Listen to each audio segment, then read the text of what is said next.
Is it easy for people to get a job in real estate? Yes, but to be successful at it, that takes a real skill. If you turn up and you are in a bad mood and your face is showing so, and you're late and you can't be bothered and you don't know anything about the property that you're viewing, you don't know anything about the clients that you're meeting with, is that client going to go somewhere else? Hi everyone, and welcome to this episode of the podcast. My guest today has recruited over 1,000 people here in Dubai to work in real estate. That industry that employs over 10,000 people. They're on every street corner, in every bar, in every restaurant. No matter where you go, you'll bump into a real estate broker. The way that you communicate with somebody should naturally want to welcome that client in. Well, listen, the grass is always greener where it's fake. Let's make sure that that's clear. Meow. And so if real estate interests you, understanding more about getting a job in real estate is interesting to you, then listen up to our next guest. Please welcome Kameron Hutchinson.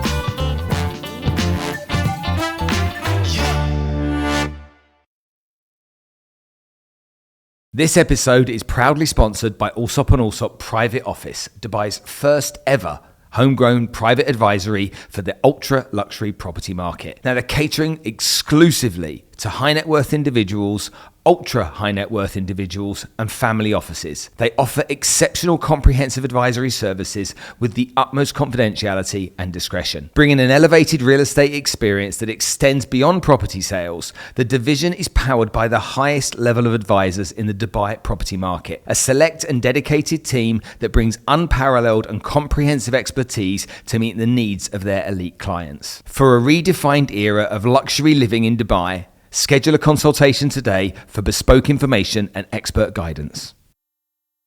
Cam, good to see you. Thank you, Spencer. Thanks for having me. It's nice to have another member of the Allsopp Allsopp team rather than Carl and Lewis on the show. I don't know if that's a good thing or a bad thing, but thank you. Yes, nice to be here. Now, you're Mr. Recruitment. Yeah, I think so.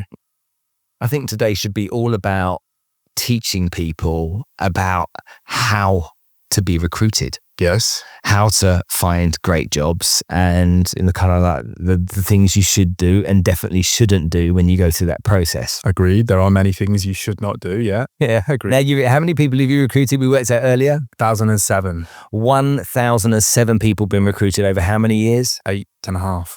8.5 years. So that's more than 100 people a year. Yes. Wow. Crazy, right? That's staggering when you think about that number. It's crazy. So more than 100 years, based upon those numbers, more than 10 people a month over the last 8 years. Some higher, obviously, depending on the month and the time of the year, some higher, yeah, for sure. But there's no denying we've gotten bigger as a business. So Allsopp, but when you started, had how many people working for the company? 90 odd. And how many are there now? 600 plus. So 510 under your remit and with your team. And it would be nice if we'd have retained all of those people that we'd hired, but that's not the way it goes, right? Absolutely not. Okay, tell me a little bit about your story, because I think people want to know how you get to become a recruiter, how you get good at recruitment. So your recruitment was obviously, you went to school, you had a dream to be a recruiter. I can just picture it now. And it was just like, when I finish, my first job and my last job is going to be a recruitment, headhunting, executive search. That's my dream, yeah? Totally. But no, that was not the case. Actually, I wanted to be an estate agent. That was my dream. And depending on how many people are listening to this that have seen my story before, the reason I wanted to be an estate agent is because my mum and dad put a house up for sale and I saw the estate agent arrive in a fancy car. She was wearing nice clothes and she was talking about getting a fee off of my parents for selling their home. And I was like, I can do that and I could probably do it better. So that was my dream. 10 years of being an estate agent, pounding the streets. We spoke off camera about the weather in the UK. If you're an estate agent in the UK, it's not great. And then I fell into recruitment, as I think most recruiters actually do. And if they're honest with themselves, I don't think anybody sits at schools and says, I want to be a recruiter, because you don't really know what being a recruiter actually means. So I fell into it. I sat in my office, rainy, cold, thinking this can't be like it forever. I'm in a nice market town in the UK, but this is it forever. Like, if it is, cool, let's sign up for the next few years. So I went online, looked at this job, was familiar with Allsopp Allsopp before because, of course, they'd operated in towns close by to where my office was. In the UK. In the UK. Yeah. And yeah, embarrassingly, I actually looked and it said that you'd be recruiting people for Dubai. And I was like, where is Dubai? I don't actually know where that is. I know I'm embarrassed to say it now. Well, I was embarrassed back then. I'm not embarrassed now. Went for the interview. Didn't expect to not get the job. Maybe I'm quite confident or overly confident, but you go for an interview, you're going to get the job, right? And the rest is history. 8.5 years later, I've recruited well over 1,000 people and grown Allsopp Allsopp to the level that it has, with some great people around me, with the most incredible team, with the most incredible support and guidance. And let's not deny, it's not easy. Sorry, it's not hard, I should say, to recruit people to Dubai. So let's talk about the types of people that come into this industry. So we've got the real estate industry, plus we've got the company. So first of all, tell me what kind of people typically join the real estate industry here in Dubai, because I think it's a bit different to other parts of the world. But you tell me. Different in let's just use the UK as an example. It's definitely different there because, and I was lucky to get into a estate agency when I did at a young age because somebody gave me a chance, but so many people don't, right? And so in England, there's this premonition that you need to have estate agency experience. And the argument is, well, if you don't give me a shot, how do I get the experience to go up the ladder? Here it's quite the opposite. Lewis will famously say it's personality over paper. And initially, when I started recruiting for Allsopp, that was hard, really hard, because you say to somebody, you want to join us, great, send me your CV. You look at the CV, you go, yeah, they're great. And you sit in front of them and you go, you're not really got the right skills. Maybe you're not giving eye contact, you're asking the right questions, but they've got the right experience. So I did guiltily hire paper over personality. And it's not until you've worked in an organization for the length of time that I have where you go, you're not the right fit. Not the right culture. It's not a match. That's okay. But it's difficult to do that in the initial stages. People coming to Dubai specifically, whether you're coming for the real estate industry or not, you're coming for a better life, right? Wherever you're coming from in the world, you are coming to Dubai or the UAE for a better life than what you've had somewhere else. You could have a plan. Many people don't. You only have to go to Brits in Dubai to see the hundreds of people a day saying, I'm coming to Dubai. Great, have you got a job? No, I'm hoping for the best. I like that to some degree, but I'd definitely suggest having a plan. So Brits in Dubai is a Facebook page? Yes, for those that don't know. Forums, yeah? Yeah. Okay, understood. So when I look at the kind of people that I've been involved in training in your industry over the course of the last few years, I would suggest that it's not very hard to get a job as a real estate broker in Dubai. I would argue that you can speak English, you've got a pulse. From the people I've seen. So, and that's just my opinion. And I think that most people that get exposed to real estate brokers here in Dubai, they don't always have positive experiences. I would agree. Yeah. Why is that? Why is it because there's just this mad rush of people wanting to work here thinking there's a pot of gold at the end of the rainbow? Or is it a mad rush of real estate companies desperate to get bodies into their businesses so that they can get their leads to them and they can get on and make money? Two things. It's both, to be honest with you. Is the threshold to obtain a position in Dubai real estate easy? Is the bar low? Yeah, it is. But is the threshold for you to be successful in real estate higher? Yeah, more so. I think there's like 10,500 licensed real estate agents in Dubai right now. Allsopp Allsopp employ maybe, 400 of those. 400, we hope, more quality agents than the other 9,600 odd out there. That's not to say that the others are not skilled or excellently placed in their own fields, but yeah, it can be an easy job to get, but it can be a difficult job to be successful in, and that's why so many people will move on, and that's okay. That's part and parcel of the real estate industry. Doesn't matter whether or not you're here in the UAE, if you're in the UK, people think real estate is easy. And I think these programs have made it seem even easier or even more glamorous. And that's fine to glamorize something, but there is a profession behind it. And maybe because I've done it for 10 years in the UK before I was a recruiter, I'm passionate about wanting to make sure that we do hire the right people. Do I get it right every time? No. And anybody that sits on this podcast or any other that says, I get it right every time, bullshit. No, they don't. It's hard, but it's not an exact science. And so sometimes you roll with the punches and you think, yeah, you know what? First impression, great. You meet them for a second time. Yeah, good. Everybody's a great actor. It's only until they actually start doing the job that you think, you've got a commitment issue, you miss your family, you shy of hard work. There's so many things. So yeah, I would definitely agree. And I like the fact that you asked it in that way. Is it easy for people to get a job in real estate? Yes. That's the industry the world over. But to be successful at it, that takes a real skill. Okay, so then what makes a really good real estate broker? Personality, for sure. Drive. You've got to like the company that you're working for. I definitely think that you've got to have an interest in helping people. You can't be a real estate agent and be taking calls at 8 a.m. in the morning, 12 o'clock at night, doing viewings 7 days a week if you don't genuinely want to help people. And listen, I'm in the process of buying at the minute. And of course, you shop the market, right? You want to see who's out there. You want to see what properties are available on and off market. It's quite telling to see the people who are prepared to respond to you, especially when they see who I am and where I work, versus those that ignore you. Which is a shame, really. But that's, again, the way the real estate industry works. I think what we do in terms of making sure things are a little bit more transparent, you've got to show up. Okay, personality could be, and I wasn't clear earlier, you could have a bad personality, you could have a good one. Let's say positive, outgoing personality that shows up most days. If you're not showing up most days, there's a problem. Because, and I said this on a podcast recently, there's so much competition out there. So if you turn up and you are in a bad mood and your face is showing so, and you're late and you can't be bothered and you don't know anything about the property that you're viewing, you don't know anything about the clients that you're meeting with, is that client going to go somewhere else? Yeah, for sure. And there's so many other real estate agents out there. How you look, how you speak, how you communicate, what your body language is like, all of those things are being... Let's narrow this one down. Oh, okay. How you look, how you speak. Tell me more about that.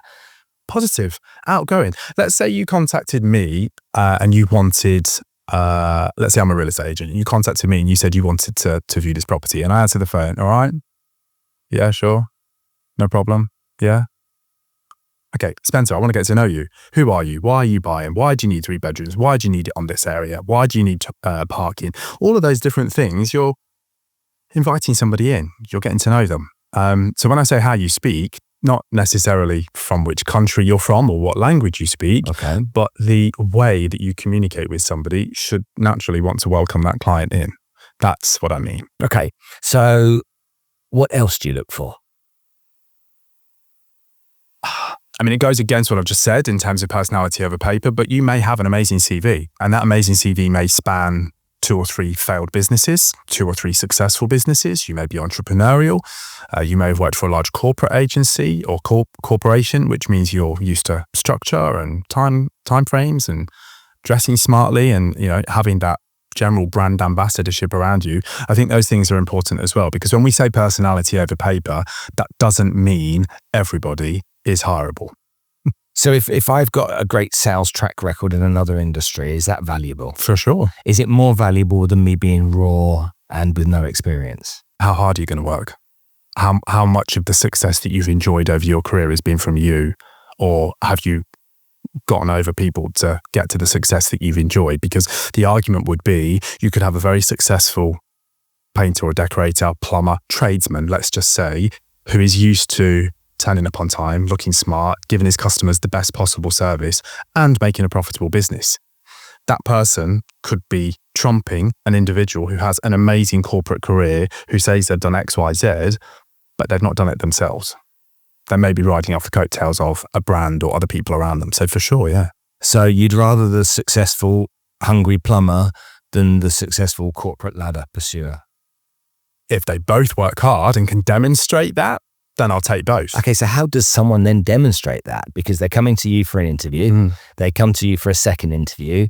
What do you need them to show you to demonstrate they work hard? Because I think that a lot of people are in a place where they don't know, and right now they'd like some insights. They'd like to know how, to seduce you into giving them a job. And so, what do they need to say? Because if they can't prove something to you, what are you looking for them to demonstrate? It goes back to them showing up. So let's just say for a minute, and we can look at the analogy in 2 ways. Either somebody arrives on time or somebody arrives late. But how they show up, if they're late and they've said, Spencer, I am so sorry. I was late because of X, Y, Z.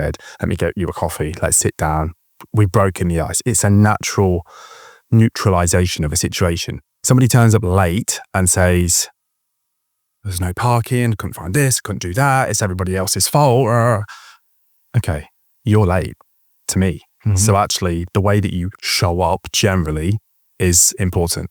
You asked earlier on about what types of questions people should ask. Before we even get to the question side of things, I'm going to say it again. If you show up and you have this feeling, this look about you that you want the job, you're interactive, I'm going to say asking the right questions, and you're going to say, well, what questions are they? But we'll get to them in a second.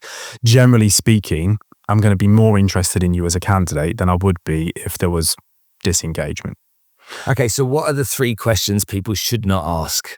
What are the hours? Okay. It's a commission-only role. Come on. Like, the hours are the hours are the hours.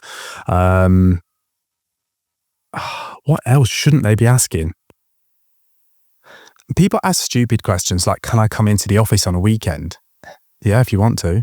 Like, can I show clients viewings after hours? Yes, because if I'm a client, I want to see properties after hours. I would say it's when people come over to real estate, which is obviously a very entrepreneurial environment, and they're used to a more corporate environment, and they ask, will I get told off if I'm late? Or it's adjusting to the entrepreneurial lifestyle, I guess, more so. A real estate agent working for any of the companies here in the UAE aren't entrepreneurs at all. They're intrapreneurs. So they work within a business. They do. And they have a brand, they have offices, they have licenses, they have infrastructure around them. So, arguably like any commission-only salesperson, they're building a business within a business. Sure. What do you, when you see people that have maybe failed in other places, what does that tell you? So I'll give you an example. When you invest in a startup, if the founders have never failed, that's a red flag for me. For sure. I want to know they've failed, so they've learned some valuable lessons so they don't make those mistakes again. So what about in your business? If someone's failed, they've gone to work for another company, a competitor maybe beforehand of yours, they didn't fit, maybe the culture was more NRI or NRP than it was, British Western. Mm-hmm. Do you have empathy for that, or do you go, right, you failed there, then you're going to fail here? No. I mean, I said that earlier, right? If we can see that somebody's failed in business on their CV, maybe they've had their own business and it's failed, great, fantastic, because you've realised what it's like to be at the bottom. There's an element of bounce back ability. But if you failed in a real estate agency somewhere else and then you join Allsopp Allsopp and you bring that, I feel sorry for myself, the world owes me a living mentality, you're probably going to fail again, right? The last person to look at, or the last person that somebody will blame if they've been a failure, is themselves, right? They're always quick to blame Dubai, the company, this, the client, whatever. Everybody else is to blame. But if they don't look within and go, did I work hard enough? Actually, did I give it my all? Did I follow through? Did I show up? If you didn't do those things before, coming to Allsopp Allsopp is not like the magic wand that just goes, oh, amazing, well, you failed there, you'll be successful here. Yeah. It comes from the person within, right? Because the argument would be somebody could join Allsopp Allsopp and not be successful for whatever reason, and they go on and do something else somewhere else, and they flourish. Might be the environment, might be the people that they're working with, might be that it's a smaller environment and they like the fact that they're a bigger fish. I think where people have a really hard time when they join us is that because the bar is high, if you're successful somewhere else, you join Allsopp Allsopp, and generally speaking, you're good, but you're in the middle somewhere. It takes a better person to penetrate that top, 1%, 2%, 3%. So there's many reasons why people fail. But if I see somebody's failed in a real estate company somewhere else, there's obviously questions to ask. And again, it goes back to the whole, did you give it your all? Did you show up? Did you want it? Because I think, unlike many other industries, real estate, specifically in Dubai, because it's commission only, there's a direct correlation with how hard you work, the more money you will earn. It's not like the UK or any other jurisdiction where you maybe get a basic salary, you top it up with a nice little bonus every now and then. If you're not showing up and you're not doing deals, you're not earning money. And there's an analogy, right, to say if you work 24 hours a day in Dubai real estate, you might earn 24 hours a day money. Of course, it's impossible. You can't work 24 hours a day. But the analogy is there to say the harder you work, likely the more money you're going to earn. Talk to me about culture. So I've been into different businesses in your industry, and arguably your business is predominantly British Westerners. Predominantly, yeah. From a broker perspective, yeah. Not everyone, sure. but predominantly. Yeah. Then you look at other companies, and I won't name them, but there are other companies that will have the Russians, the Indians, the Arabs, the Brits, maybe Asians.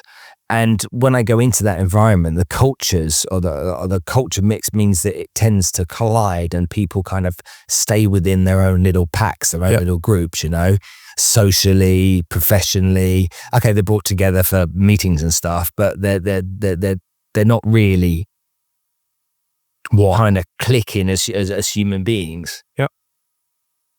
Does that play a big part in how you make the decisions to recruit? Are you looking, if you could have your choice, would you choose 8 out of 10 Brits?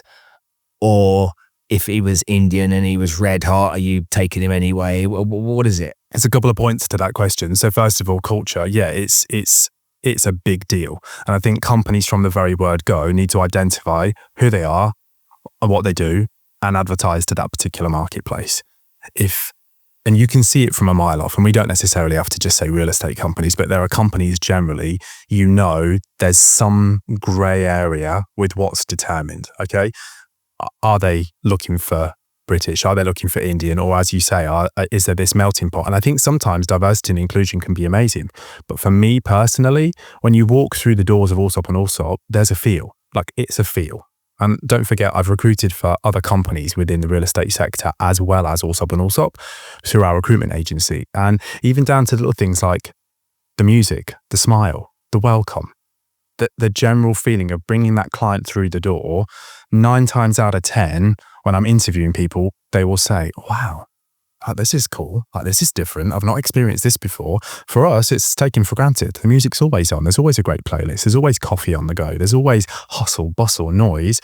That's who we are. That's the DNA of our business. And we don't really fray from it. Why should we? And that's why other companies are successful in their own fields. As you said earlier, there's Russian-centric firms, there's Indian-centric firms. That's cool. But if you're asking whether or not we are a British-centric firm, yes, we are, because that's our DNA, our owners, and it's top down. But answering your other question, which is if you had the choice, would you hire 8 out of 10 Brits? If the Brits are good, fantastic. But if you've got an Indian or a Chinese or an Asian individual who is equally bringing it, they look the part, they speak well, and they really want it, we're not going to say no, of course not. But they have to fit our culture. Because some people won't like the loud music. You've been to our office, right? Sometimes you'll walk in, and even when I'm on the phone to my team when I'm out of the office, you think, right, it's a bit loud. But it's the vibe. If you're on the phone to somebody at Allsopp and Allsopp, that's the way it is. Yeah. Whether you like it or not. Personally, I don't. I don't like the music as loud as it is. It makes me feel like I'm in Topshop or something. Or very successful business before Philip Green, right? It was once until the pension fund went.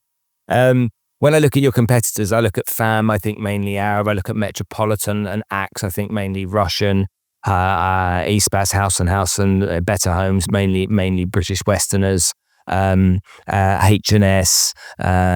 which is a big off-plan company, mainly Pakistan and Indian, and this is my assumptions, and then you got a company like Investmenta who are German only. German only, and that's their thing. German only. They sell to Germans by Germans, off-plan products to Germans in Germany, only in German. And so all of their sales are done on Zoom. They don't meet any of their clients face to face. They're doing it all on Zoom and making the sales by generating the leads through webinars here. Wow. They're the number 3 EMAR broker. And I'm like, so if I came into your office and I had $10 million and I wanted to buy a property, would you sell it to me? And they went, no. Unless you were German or spoke German. Hold on. Oh. Okay, so if I was German and I came into your office and I wanted to buy property, here's my money, would you take it? They're like, no. We sell to Germans, off-plan product to Germans in Germany. That's our business. And when I look at that, I'm like laser focused. Okay, a business that's run that way. And I see the reasons why they do what they do. You can't argue with the success that they've had. And also when I take a Metropolitan, an Axe, a Better Homes, a House and House, a Driven, a FAM, okay, even a Provident, and I look at those, they seem to lean in predominantly to one, maybe two cultures. Mm-hmm. And I think about myself in the workplace. Right. As a salesman in a sales environment, I built a large sales force, a company that arguably the Allsopp Allsopp modeled themselves on, and we were predominantly Western Brits because we all talked about the football and we all liked to go to the pub on it was Thursday back then, but on a Friday night. Yeah. We all had this similar things in common. We all had reference points from back home that we could talk about. If you said to me, I'm from Coventry, I'd be like, well, I know where that is. Yeah. If you said to me, I'm from Omsk in Russia, I'd be like, where's Omsk? If someone said to me, I was from, Brasilia in Brazil, I'd be like, okay. But are you saying that works? I'm saying that what I've found is if you keep the culture fit correct, it generally makes for a better vibe in an office, and people tend to do better. The competition's easier to have then because you've got competition, and what we British people have is banter as well. Well, I think it's not necessarily just real estate companies, Spencer. If you look at most businesses, they have a vibe, right? If you get on an Emirates flight versus you get on a Ryanair flight, it's a different vibe. Both have a vibe. They both have a vibe, but they both hire certain types of people, right? They both hire based on a culture. They go for a different type of customer as well. That's the point I'm trying to make. Every business has something that they should stay true to, and you can see it when businesses don't, and they try to be all things to all people. And I think there's definitely a place for DNI, but I think don't lose focus for what your company is. Let's look at somebody. I think your number one agent is Charlie King. Yeah. Okay, so number one for last year is Charlie King. Charlie King's story. Well, first of all, he's from about 5 minutes from where I'm from. So we're from very, very close to each other. He came into the business, and when he joined the industry, I don't know how many years ago it was, but he was a plumber. He was. And so he was a plumber, he had a van, and he got the opportunity to come over here, and his dad talked to him. He wasn't sure if he should do it. And his dad said, what have you got to lose? If it doesn't work out, come back and be a plumber. Yep. Yeah. And he came over and he said to me, I didn't have a holiday for 2 years. I didn't take a day off for 2 years. I just got my head down and I worked really hard. Yeah. And after 2 years, I could see I was making progress, which enabled me then to take a bit of a break. But up until that point, I didn't take any time off. What are the ingredients that Charlie's got that made him successful? Because he wasn't a great salesperson to start with, so he didn't have that professional sales skills behind him. No. And so what was it? Was it just sheer tenacity? Was it timing? Was it just brute force and step by step through the mud, no matter what negatives came his way, he just kept pushing forward? What did you see? Listen, I think for a lot of people, you look at him, he's not given up. And you say, he didn't take holiday for the first 2 years. Arguably, there's been points in his career, and it's like many other successful people, they won't take holiday. They won't give up. They won't stop. He's an example of somebody that worked for another agency before he joined Allsopp Allsopp, has enjoyed phenomenal success within Allsopp Allsopp.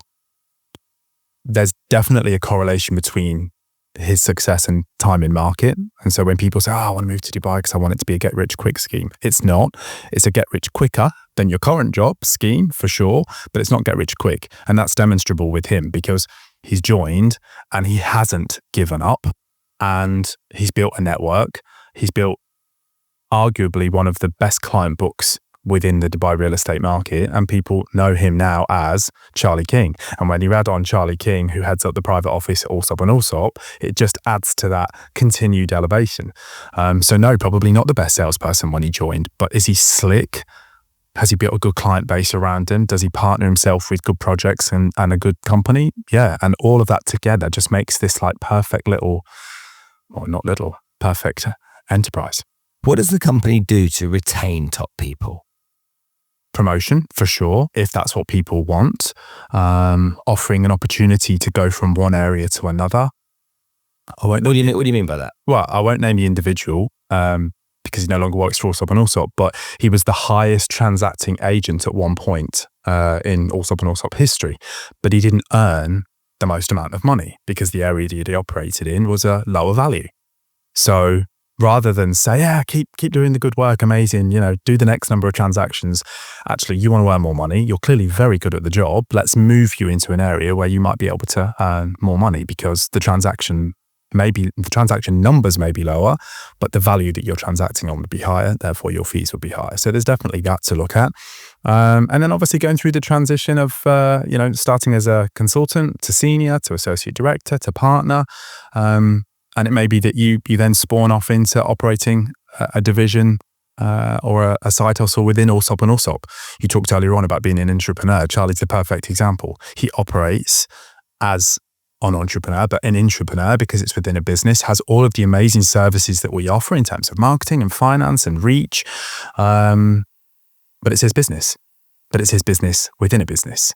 And we wouldn't have given that to just anybody. It has to be earned. There's an element of trust. And ultimately you look at his book and you go, okay, yeah, he's pretty successful. Now, I've seen some people leave and then come back. For sure. What's that all about?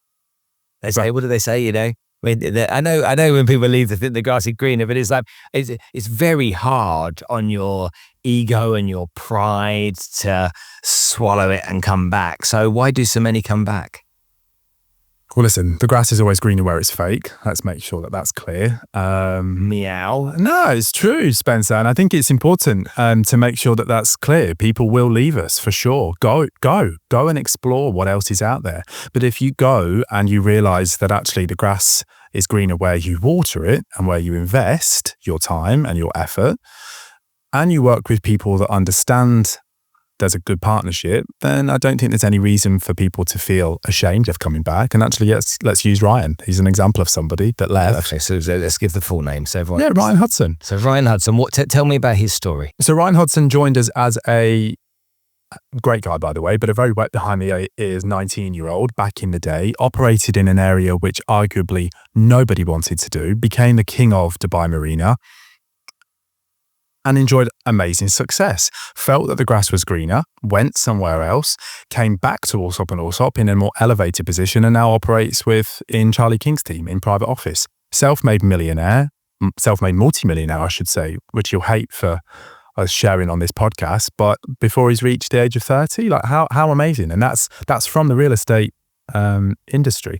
And that's not to say that where he went wasn't very good, that he realised maybe that Allsopp Allsopp was, where his heart was. And ultimately where home is, there's a familiarity, right? If you get it right in an organization and you give back and they give to you, it's a nice place to be. And I use myself as an example. I've stayed at Allsopp Allsopp for 8.5 years. I've had many advances. I don't want to. I'm happy where I am. You build, you carve out your niche and you grow within. Some people don't want that.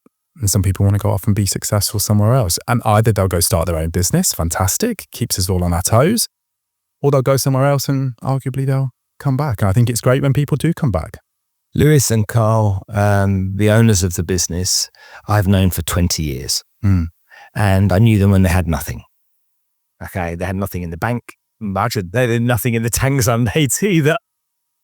But I've known them for a long time. How have you seen them evolve in your experience over those last 8.5 years? Because I know by their own admission that we've only made real money for the last 5 years, really. Before then, they weren't, big hitters by any stretch of the imagination. So how have they evolved? And what are they like to work for? Well, when I started at Allsopp Allsopp, I had hair. So that should tell you everything. I would say they've become more patient. And I would say they've become more, as weird as it may sound, they've become more humble. Okay, there's a degree of humility about them. They're definitely more tolerant to people leaving. They're definitely more tolerant to more people giving competition within the marketplace. And if anything, over the last few years, because let's face it, there's been a lot of real estate agencies that have opened.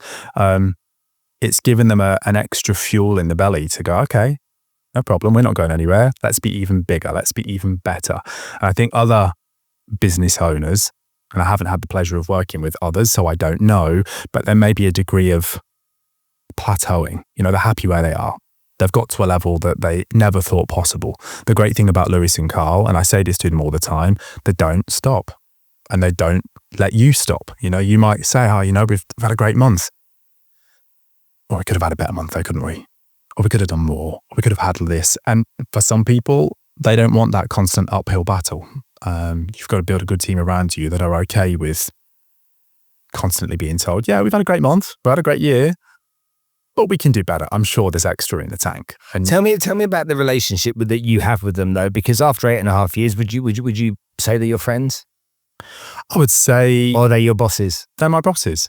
Okay. Yeah. And listen, that's very different to how other people may operate with Lewis and Carl. I keep my work and my personal life somewhat intertwined, yes, but I like to keep them separate. And I think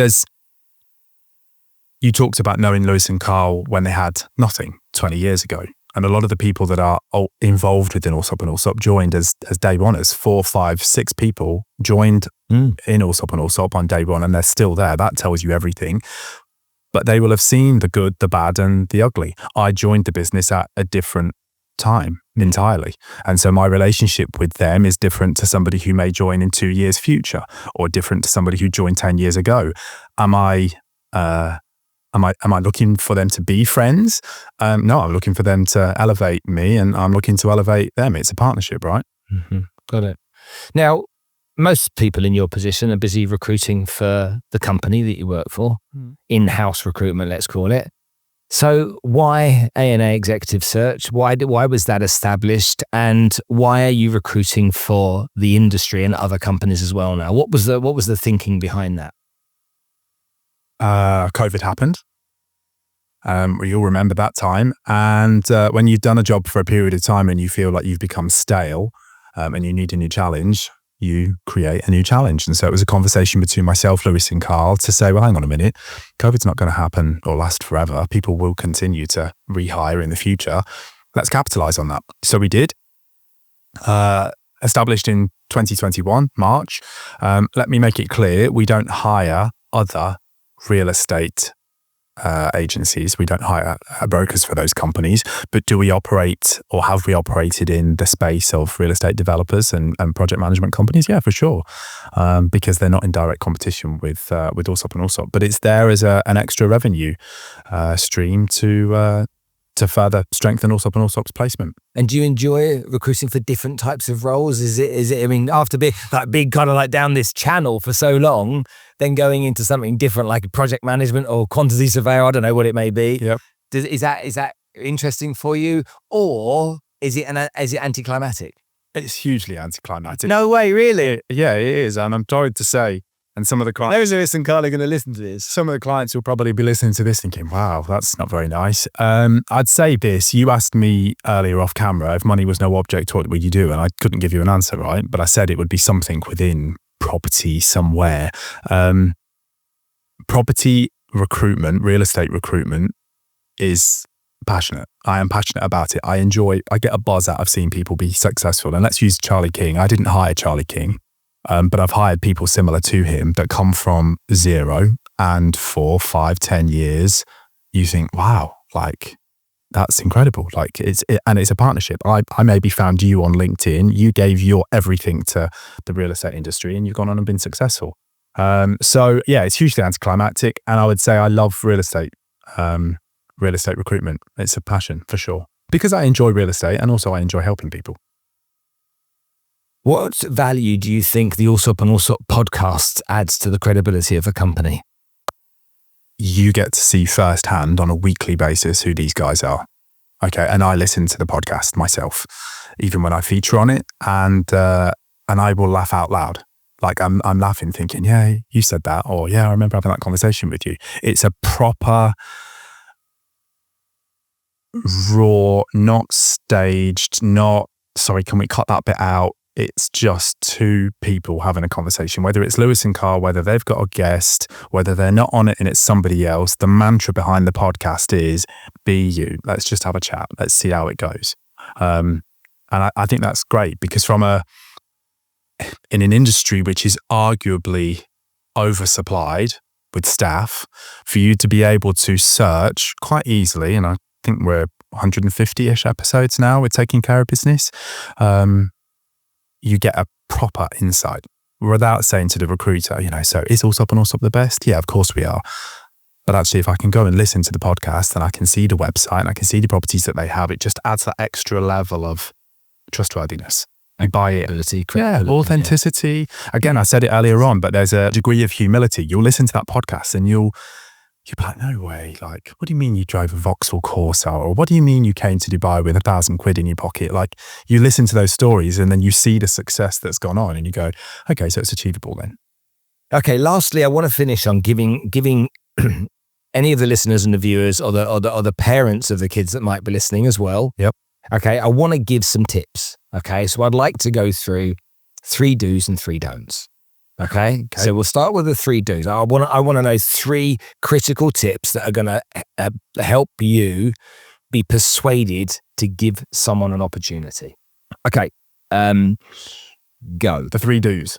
3. So what are the 3 things? 3 do's. If I'm going to come to you, I've got a job interview, you see my CV, you're like, I'm sat in front of you and I want a job in real estate, okay? But I need you, okay? I need to know what those 3 things I have to do to make sure I convince you. What are those 3 things? Show up properly. And I mean show up. Not so just show up means what? Show up what? The whole demeanor, okay? Don't just get to the interview. Hi, I'm ready for the interview, okay? I want to be impressed by somebody in the way that they look, the smile, the general demeanor. If you're meeting me in person, make sure you say hello to the receptionist. Make sure you ask her how her day is, because everybody is important. The second thing, ask me some engaging questions, like challenge me, like properly challenge me. And the third thing I'd say, follow up.